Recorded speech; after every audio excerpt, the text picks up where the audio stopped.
Engels señalaba que era un país de artesanía e industria a domicilio, basado en el trabajo a mano. Los trabajadores de la industria a domicilio distan mucho del proletariado industrial, tanto por su situación en la sociedad como por su ideología.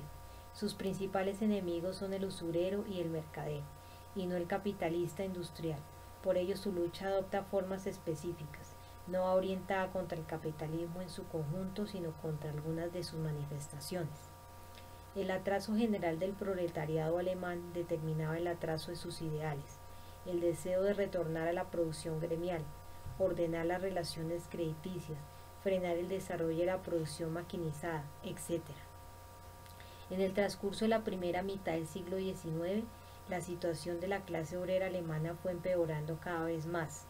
La introducción del modo capitalista de producción y el comienzo de la revolución industrial acarrearon a los obreros alemanes grandes calamidades, agravadas por la opresión feudal y policíaca y por la carencia de derechos políticos. La naciente industria alemana únicamente podía competir con la extranjera, técnicamente más perfecta, atacando brutalmente el nivel de vida de la clase obrera. La duración de la jornada laboral era en algunas empresas de 14 a 16 horas y el salario quedaba reducido a un mínimo de hambre. El pago en mercancías era un fenómeno habitual. Las condiciones de habitación eran tan espantosas que los médicos para los pobres comparaban las viviendas de los obreros de Breslau con chiqueros de cerdos. El periodista silesiano Beck Wolf, amigo íntimo de Marx y Engels, decía que a comienzos de 1840 era muy corriente que en Breslau vivieran en una misma habitación de 5 a 7 adultos y más de 10 niños. La situación de los obreros fabriles en Alemania asombró incluso al demócrata revolucionario ruso Vissarion Belinsky, que conocía la miseria y las privaciones que sufrían en Rusia los trabajadores. En el verano de 1847, Belinsky escribió a un amigo residente en el extranjero: espantosa miseria la reinante en Alemania, sobre todo en la desdichada Silesia.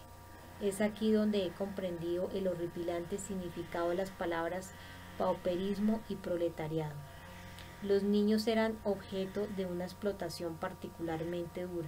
En las fábricas de la ribera del Rin, niños de 6 años trabajaban 13 horas en el turno diurno y 11 en el nocturno. La ilimitada explotación de los niños y los adolescentes encerraba el peligro de degeneración de la clase obrera. En 1826, el teniente general von Horn comunicó al rey de Prusia que las regiones obreras no proporcionaban ya el contingente de reclutas establecido. Por su estado de salud, la juventud obrera era inútil para el servicio militar. En el aspecto político, la clase obrera carecía de todo derecho y se hallaba a merced del patrono y de la policía. Pero todavía peor que la situación del proletariado fabril era la de los obreros a domicilio, sobre todo la de hilanderos y tejedores. Sus desgracias comenzaron con la penetración en el país de las mercancías baratas producidas por la industria maquinizada inglesa y se agravaron cuando las máquinas hicieron su aparición en Alemania.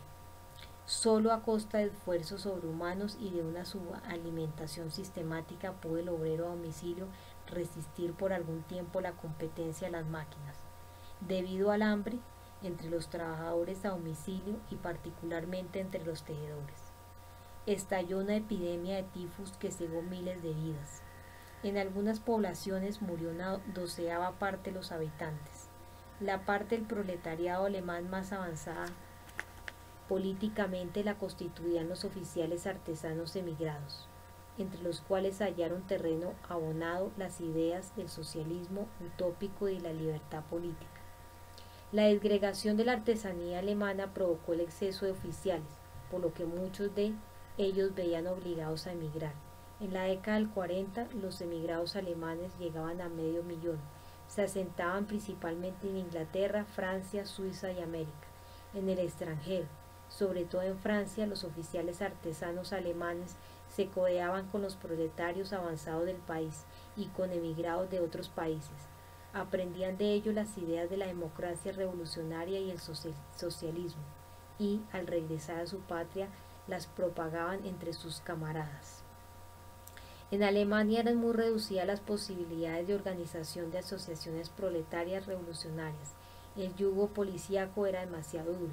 Las primeras organizaciones revolucionarias de obreros y oficiales artesanos alemanes surgieron en el extranjero.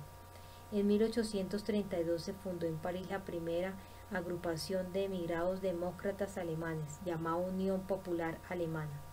Esta organización se proponía lograr la unificación de Alemania y limitaba su actividad a la propaganda entre un estrecho círculo de emigrados. Al año siguiente, en 1833, sobre la base de la Unión Popular, surgió la Liga de los Miserables, formada por emigrados políticos y económicos. El fin de la Liga, decían los estatutos de la organización, es liberar a Alemania del yugo de una vergonzosa esclavitud y crear condiciones que hagan imposible el retorno a ella. La Liga se escindió en 1836. Salieron de ella los elementos revolucionarios, proletarios en su mayoría, para formar una nueva sociedad secreta, la Liga de los Justos.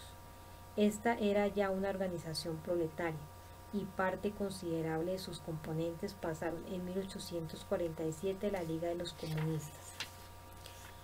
La primera organización internacional del proletariado, fundada y dirigida por Carlos Marx y Federico Engels, antes de la Revolución Industrial y en los primeros años de la misma, no había en Alemania un movimiento obrero independiente y los obreros fabriles no participaban de modo activo en la vida política del país. En la década del 30 del siglo XIX se produjeron en Renania y en Sajonia las primeras acciones de los obreros alemanes, que tuvieron un carácter semejante al del movimiento de los luditas. Los obreros exigían que se prohibiera el empleo de máquinas, incendiaban las fábricas y destruían las instalaciones. 4.4. La insurrección de los tejedores de Silesia.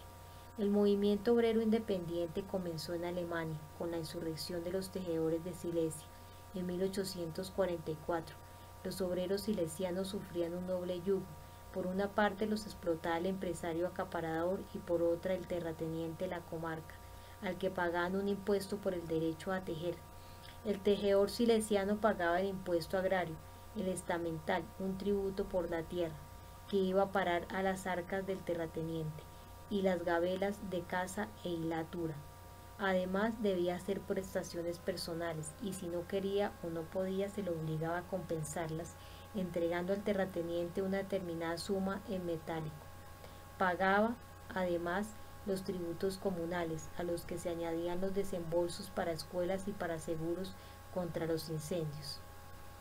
En resumen, el tejedor silesiano debía entregar al Estado y al terrateniente parte considerable de sus ingresos. A mediados del siglo XIX, la enorme competencia de las mercancías extranjeras, principalmente inglesas, producidas con máquinas y por ello mucho más baratas, empeoró considerablemente la situación de los tejedores silesianos, sobre todo en las grandes poblaciones de Petersburg y Langenbrand, donde se registraron casos de muerte por inanición. Oprimidos e ignorantes, los tejedores no lanzaban todavía reivindicación política alguna, pero su paciencia ya se había agotado. A comienzos de junio de 1844, la indignación estalló por fin. Expresaba en la canción El juicio sangriento, en la que se hablaba de la triste y dura situación de los tejedores agobiados por la opresión de los fabricantes, a quienes los obreros lanzaban maldiciones prodigándoles epítetos nada cariñosos. Un obrero que la cantaba fue detenido y brutalmente apaleado. Este indignante caso acabó con la paciencia de los tejedores del lugar. Al día siguiente, el 4 de junio, se presentaron en casa del fabricante Schwarzinger y exigieron que se les aumentase el salario. El fabricante echó de su casa a los diputados obreros y entonces la muchedumbre destruyó la vivienda y almacenes. Schwarzinger tuvo que huir al pueblo vecino. El 5 de junio, los tejedores insurreccionados salieron de Petersburg en dirección al pueblo de Langenbrand, donde asolaron varias empresas. El gobierno envió sus tropas al lugar de la insurrección. En el primer choque los insurgentes tuvieron 11 muertos y 24 heridos, pero luego pasaron a la ofensiva y obligaron a los soldados a batirse en retirada. Las tropas reales huyeron vergonzosamente. Para sofocar la insurrección hubo que recurrir al envío de grandes unidades militares. Unos 70 tejedores fueron apresados y recluidos en una fortaleza, donde se les sometió a crueles torturas. La noticia de la insurrección de los tejedores de Silesia se propagó rápidamente por toda Alemania. El gran poeta demócrata Heine escribió su magnífica canción Los Tejedores, en la que, en nombre de los tejedores hambrientos, maldecía a Dios, al rey y a la patria, y llamaba a los obreros alemanes a enterrar a la vieja Alemania, amortajándola con el sudario que le estaban haciendo los tejedores de Silesia. Carlos Marx consideraba la insurrección de Silesia como un fenómeno de enorme importancia política. El comienzo del movimiento obrero de masas en Alemania, la insurrección de los tejedores impulsó la lucha de masas de los obreros contra los capitalistas. Se manifestó ante todo en el estado de ánimo de las masas populares de Breslau, capital de Silesia, en 1844. Los periódicos de la época decían que el 7 y el 8 de junio se observaba en la ciudad un intenso malestar. El 7 de junio, una densa muchedumbre en la que se predominaban obreros y artesanos rompió los cristales de las tiendas de los comerciantes ricos. El gentío hablaba de los tejedores insurrectos y de sus explotadores. Al día siguiente las calles aparecieron colmadas de gente, se oían gritos de ¡vivan los tejedores! El 16 de junio comenzaron las acciones de los obreros de la construcción de Ingolstadt, ciudad de Alta Baviera. El movimiento fue sofocado por la policía con la ayuda de un destacamento de tropas, enviado especialmente para el caso. Al día siguiente, el movimiento se reanudó, pero la caballería hizo que la muchedumbre se dispersase rápidamente. El 15 y 16 de junio, bajo la influencia de la insurrección de los tejedores de Silesia, tuvo lugar una acción masiva abierta de los trabajadores del pueblo de Schmidt-Chow. El 3 de julio estalló una insurrección de la ciudad de Reichenberg que fue sofocada con un batallón de infantería. Subrayando la enorme importancia que la insurrección de Silesia tuvo para toda Alemania, Federico Engels dijo: los tejedores de Silesia dieron la señal en 1844. Y los estampadores y los obreros de los talleres de los ferrocarriles de Bohemia y Sajonia, los estampadores de Berlín y los obreros industriales de casi toda Alemania declararon la huelga y en algunos lugares se amotinaron. En vísperas de la Revolución de 1848, debido a la mala cosecha y al hambre, el movimiento obrero adquirió un carácter violento. En Brandenburgo, los ferroviarios en huelga asaltaron la caja de la estación. En Magnusia, el gentío asaltó las taonas y se repartió el pan. En 1846 tuvieron lugar dos importantes huelgas de los obreros ferroviarios en Brandenburgo y en Elbing, después de lo cual las huelgas y los disturbios se repitieron en varios lugares del país.